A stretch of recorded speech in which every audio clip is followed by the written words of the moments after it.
Welcome in, guys. The stage is yours. All right, thank you so much, Maria. I'm so happy that this day is finally here. I'm Stefan Lavén. I'm the CEO and founder of Data Talks, and I'm really excited about this whole day. So really looking forward to spending some time with you today. And also with me I have Peter. I'm the sports vertical lead here at Data Talks, and I'm very happy to virtually meet everyone today. Today is going to be an exciting day full of topics that are relevant in 2021, all connected in one way or another to current topics, to COVID, to new technologies, to interaction with supporters. So I think let's not wait forward, let's get started. Absolutely.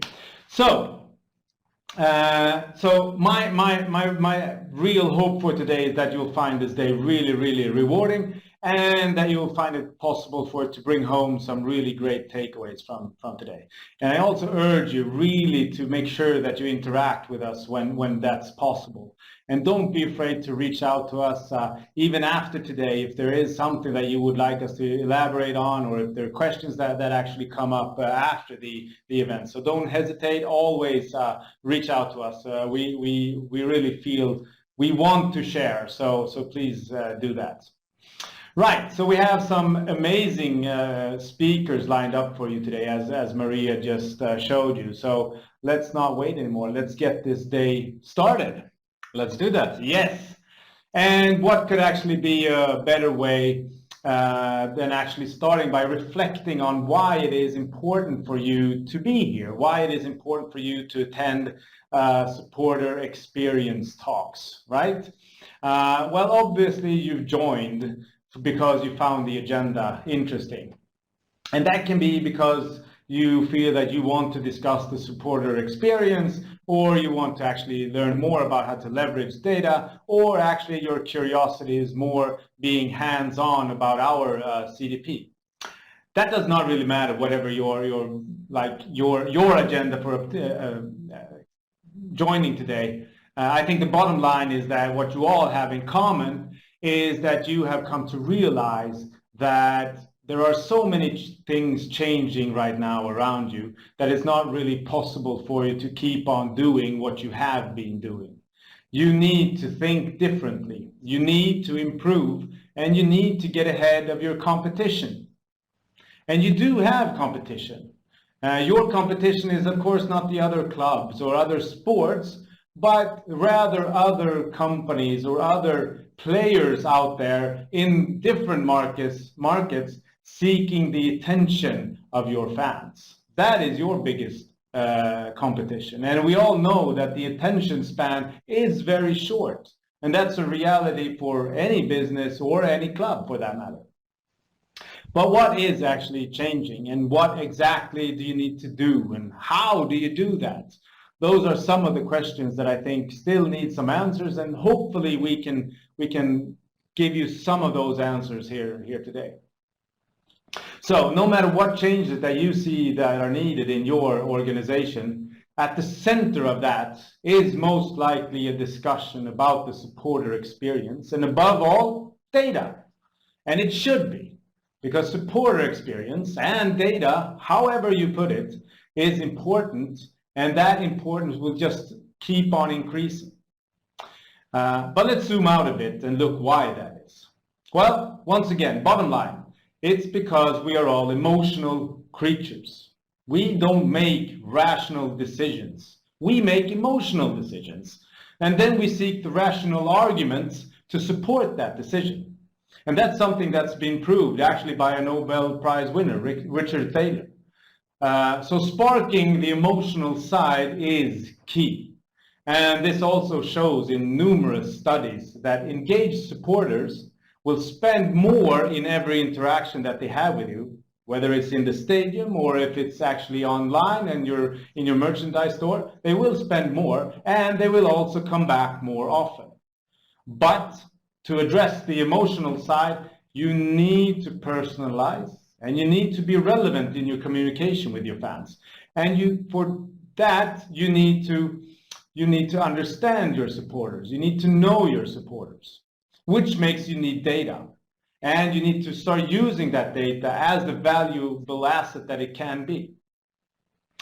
There are some major changes, I would say, that have put us here, that have made the supporter experience increasingly important, and data turning that into your most valuable asset. And I'm sure that that's nothing new for you, but it's good sometimes to have a look at the big picture. So let's look into and highlight three of these changes, three of these major changes. And those would be COVID, the shift in focus away from match day, and revenue shifting from offline to online. So let's talk a little bit more about these three topics. So let's start off with, well, a subject that I think a lot of us have heard almost too much about this last year, and that's COVID. Or maybe we should actually talk about the category and put COVID in the category of unexpected changes that will happen probably once again, whether it's a pandemic or it's something else. Unexpected change happens a lot. But if we look at COVID, so let's state the obvious. Supporters are closed off. Well, yes, ticketing and match day sales revenue are lost. Or is that really necessary? Are they really lost? I would like to argue that it's actually possible for you to shift this revenue stream into other revenue streams. But to be able to do that, it's not enough to say that every supporter is the same or that they act in the same way. You need to understand the different supporter types, and you need to address them in a relevant and personalized way.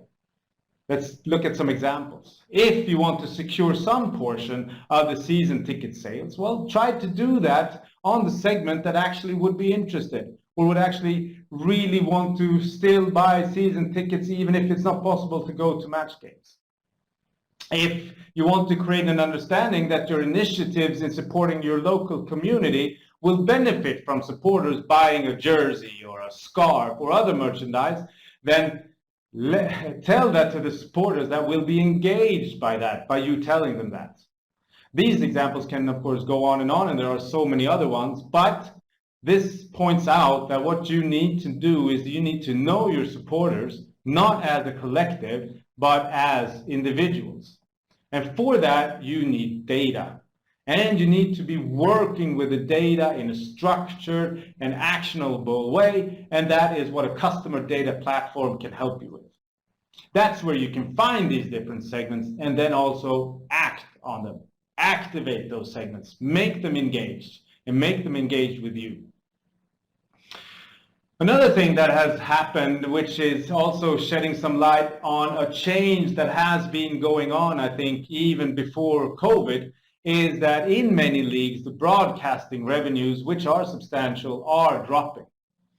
Some can be, like I said, some of it can be explained by COVID, but also we have to sort of be aware that we're seeing new consumption habits. But one thing that is very clear, and that's across any business and any kind of supporter or consumer, and that is that content, especially video, is the will to consume that kind of content is increasing exponentially. And there is another thing, is that more and more do not want to watch an entire game. Now that's a change that has been going on, and then we can add another thing to this, and that a change that has been in the media industry for quite a while, and that is that they have to relate to a second screen. So you can have one screen where the match is actually going on, but the supporter is also looking into their second screen. And how can you actually use this to your advantage? It does not mean that it has to be a threat. It's just a new habit of consuming whatever is going on. The next thing is that we need to think about is that the younger generation doesn't want to watch a full game, right? A lot of studies show this. I would like to argue, well, maybe that's not too strange. If I go back and I think about how when I was young, which is a long time ago, I'll tell you that, I did not watch a full game either. but there was no way for me to consume what was going on with my team if I didn't watch the game. It was on there and then I had to either read a newspaper or something. I wasn't possible for me to actually interact after the game was over. That it is today, and we see that a lot of younger people watch parts of the game or maybe just the highlights.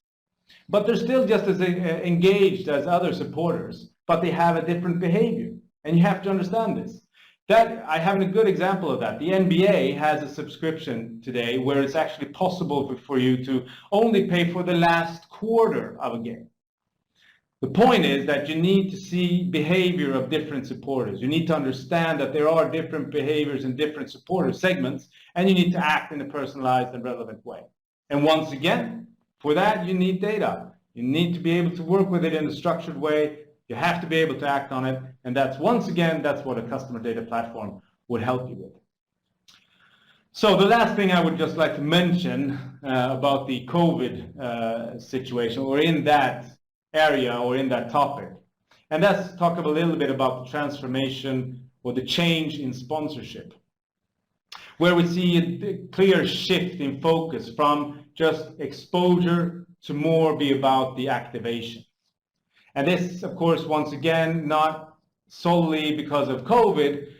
This transformation was already taking place, and it is accelerating. Brands are more ROI driven today in their sponsorships as well. And this, of course, will be reflected even in sports. So this means that you need to show these sponsors that you have the supporters and you have the segments of those supporters that fits with the segment and audience that the sponsors want to see and want to target. Not only that you need to show this, but you need to also show a way to activate these supporters in a personalized and relevant way together with the sponsor. So you need to be able to show you have the segments that are interesting for the sponsor. You need to show that you can activate that segment. But not only that, you will also have to be able to show the ROI back. You will have to be able to show some of the results that you obtain by working with the sponsor. And if you have the ability to do that, you will see that the sponsors will be more likely to spend more on their sponsorships with you. And I think it's the same thing actually that triggers supporters. That if they are emotionally engaged, if they see that it's relevant, then they engage a lot more with you. And the same thing for sponsors. So once again, it shows that you need data and you need to have a structured way of working with data and to be able to act on it, to be able to do this. So those are some of the points that I would like just to share with you this morning. I know that Peter, you have looked into other shifts that are going on. Yeah, exactly. And I think you're very much spot on, Stefan. I mean, in the past year, now we can say 1.5 years since COVID hit us, we've seen these trends, we've seen these changes with all the clubs that we are and all the organizations that we are working with, but also with all the ones that we have been just discussing these topics with. We truly live in an era of the unexpected. Anything can happen today, and within 2 days, the exact opposite can happen again.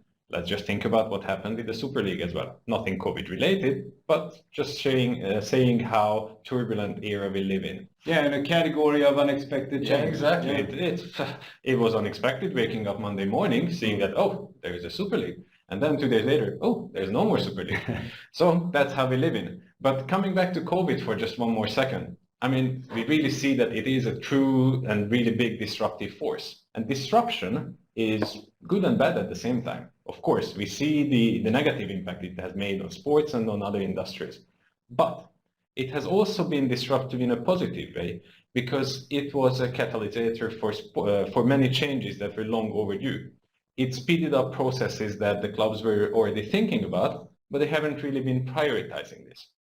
And then, well, maybe it's another trend or a consequence parallel to COVID is the shifting focus from match day to all other types of activities.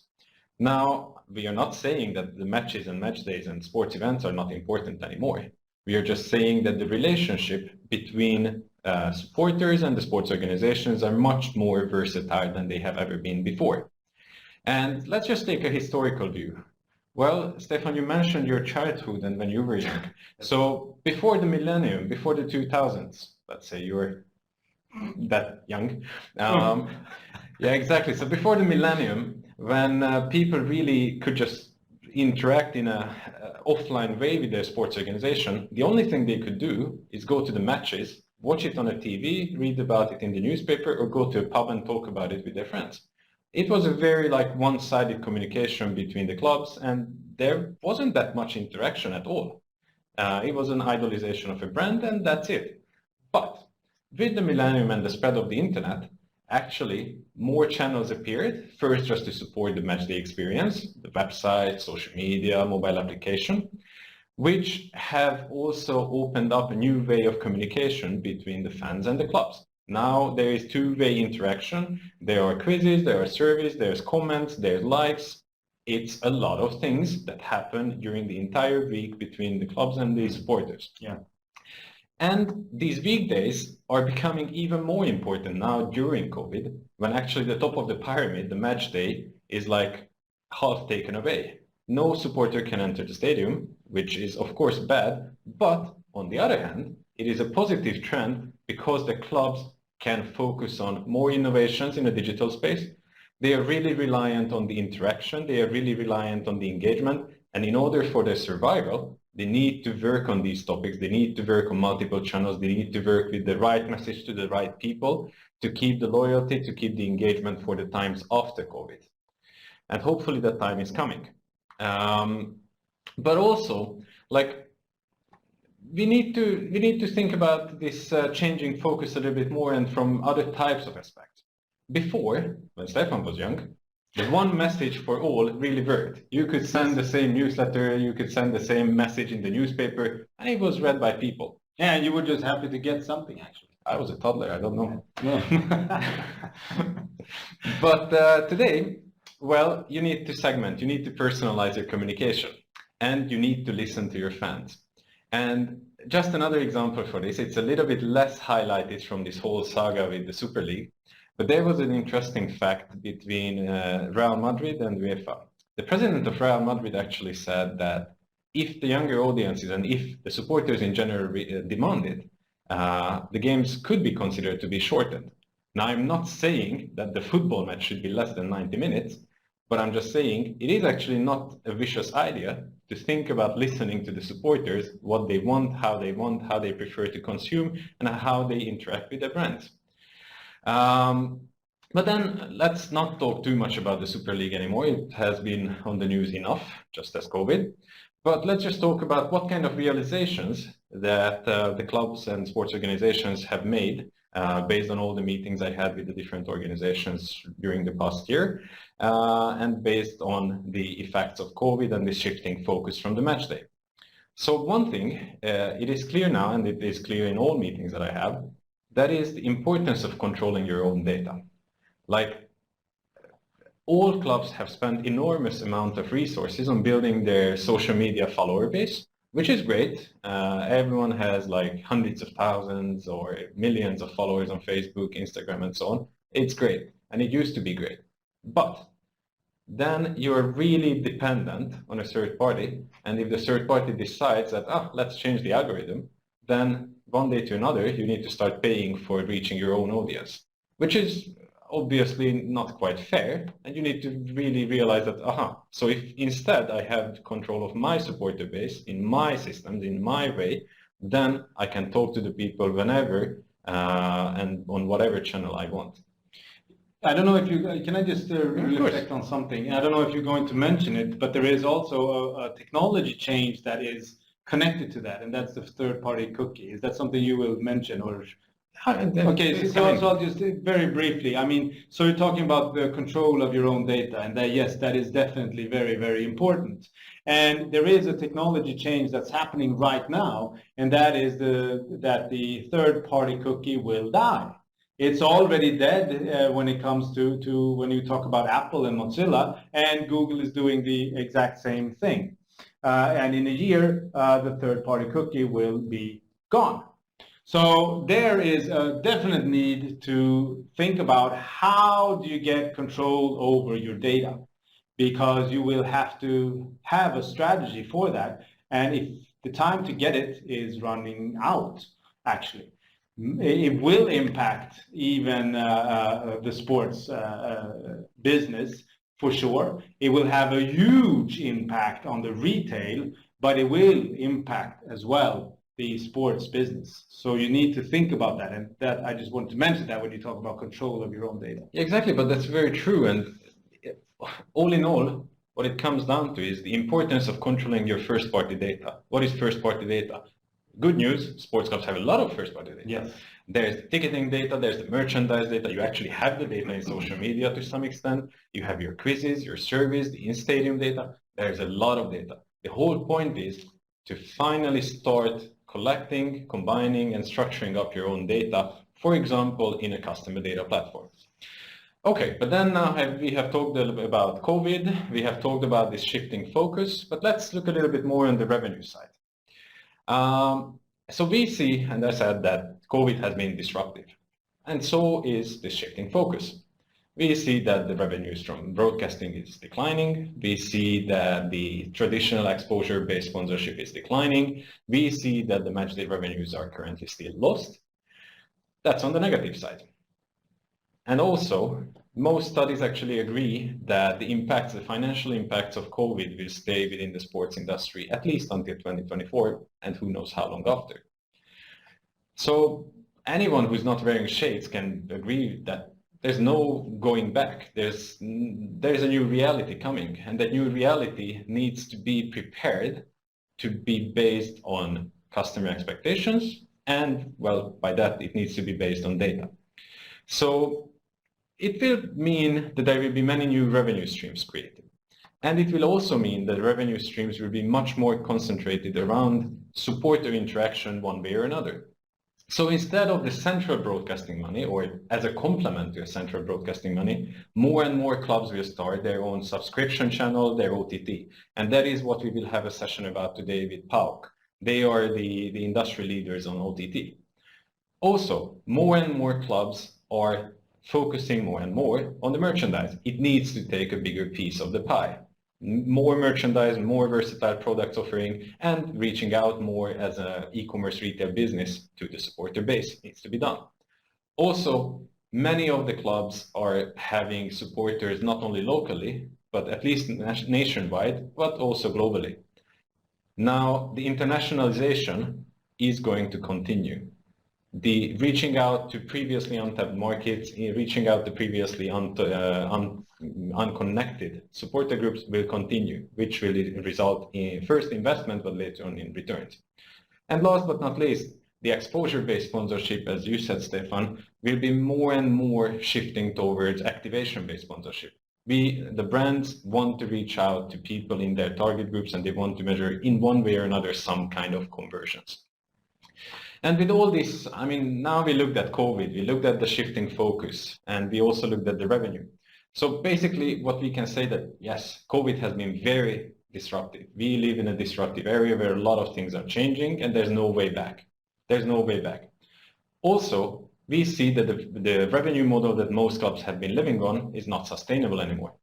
But with the more newer technology, with the newer ways of interaction with supporters, we can also expect that it will be a little bit more predictable, it will create a new balance, and hopefully a more sustainable revenue stream for all sports organizations. And then the good news, that all of this will be based on data. All of this will be based on data, and that means that there will not be a separate commercial and data strategy. No, there will be one commercial strategy which has its foundations on data. And if it has its foundations on data, then all sports organizations really just need to focus on, well, simply put, collecting, analyzing, and acting on data. Data is out there. You just need to capture it. You need to have a strategy on what to do with it. And if you do it right, well, you can expect, well, better customer experience and better business. Yeah, I think that's a really good summary for this first session of today. Yeah, thank you. I think we can move on now. There will be many good speakers coming up soon. Yes, for sure. So Thanks a lot for spending some time with us this morning, and I hope that you find this day really, really good. Great. Exactly. And I'm not going to disappear. You will see my face in a couple more sessions.